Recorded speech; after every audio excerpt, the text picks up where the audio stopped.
segalanya Allah. Allah, hanya Engkau penggenggam, pemilik diri ini, penentu segala-gala, penguasa. Innallaha ala kulli syai'in qadir. Makin kokoh keyakinan, makin nikmat dalam hidup, makin mulia dan cemerlang dalam kepribadian. Para pemirsa yang budiman, dengan kata lain, kita jangan sampai menganggap melimpahnya kekayaan sebagai karunia Allah yang memuliakan kita. Belum tentu. Ada kalanya berbentuk istijraj namanya. Oleh Allah diberi, tapi bisa menambah kerugian dan kesesatan. Waspadalah, kekayaan sesungguhnya adalah kekayaan pada batin kita. Baik, ada yang akan bertanya, silakan. Begini, bagaimana kriteria harta yang barokah dalam kehidupan sehari-hari? Harta yang barokah? Iya. Kenapa bertanya itu? Supaya lebih tenang. Supaya lebih tenang. Jadi dulu guru saya pernah mengatakan sesuatu yang barokah itu cirinya adalah bermanfaat untuk dunia, bermakna untuk akhirat. Ilmu yang barokah yang di dunianya membawa manfaat, di akhirat juga membawa manfaat. Rumah yang berkah, rumah yang di dunianya kita nikmati, di akhirat juga kita nikmati. Termasuk pernikahan yang barokah.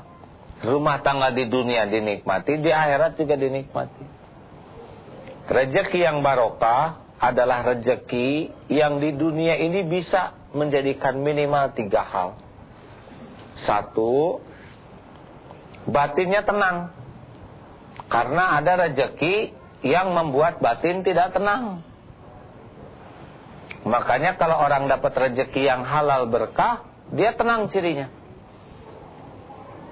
Yang kedua, mencukupi, sejenis pas-pasan, pas butuh, cukup. Karena ada yang banyak tapi tidak cukup. Pernah ada seseorang, ya saya tidak tahu bagaimana sumber keuangannya, kaya kata orang, menjelang berangkat haji, rekening belum cair. Mau jual mobil, mobilnya rusak. Jual tanah, tanahnya tidak bisa dijual karena bermasalah dengan sertifikatnya. Mau pinjam, tidak ada yang meminjamkan. Bayangkan, sekian banyak aset tidak ada satupun yang bisa cair. Hanya untuk membayar haji yang waktu itu hanya 4.200.000. Kalau Allah mengunci, sulit kebutuhannya terpenuhi, walaupun seakan-akan banyak. Ada orang yang barokah tuh ada saja cukup, dan puas, hati itu puas, nggak tersiksa.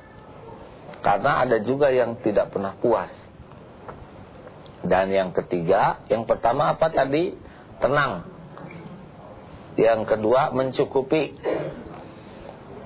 Yang ketiga adalah kalau rezeki barokah itu dirinya lebih berharga daripada hartanya. Jadi dia lebih bernilai daripada hartanya. Ada orang punya mobil, mobilnya berkah. Nah, dia dihormati bukan karena mobilnya, karena orangnya. Dia punya rumah sederhana tapi tetap disegani. Nah, pribadinya. Ada orang yang dibuat oleh Allah sedemikian rupa sehingga kalau dia punya harta, kedudukan apapun, dirinya lebih tinggi. Kalau barokah begitu. Tenang, mencukupi, ada saja itu.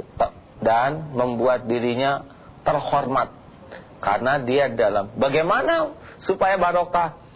Mencarinya harus benar di jalan Allah. Karena mencari rezeki tidak di jalan Allah, niatnya salah, caranya salah, sudah rusak berkahnya. Dagang, timbangan dikurangi, uangnya dapat, berkahnya yang tidak dapat.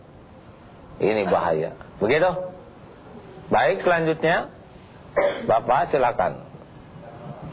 Assalamualaikum warahmatullahi wabarakatuh. Waalaikumsalam warahmatullahi wabarakatuh. Kalau tadi ditanyakan mengenai harta yang barokah, sekarang kami ingin menanyakan, contoh konkret dari harta yang tidak barokah, Pak.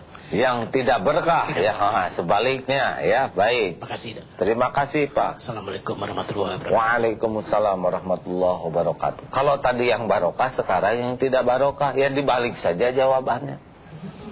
Satu, cirinya adalah rezeki yang tidak barokah itu menggelisahkan. Gak pernah tenang. Memang sudah dicabut saja oleh Allah ketenangannya. Takut ketahuan, takut berkurang, takut saingan. Wah. Kemudian yang kedua, selalu tidak cukup.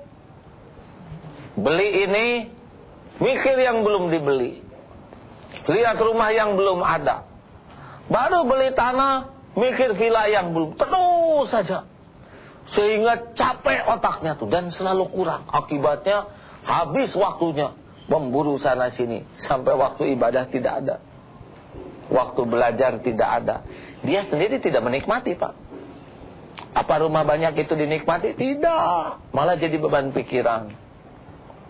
Tidak jarang jadi beban dosa dan aib.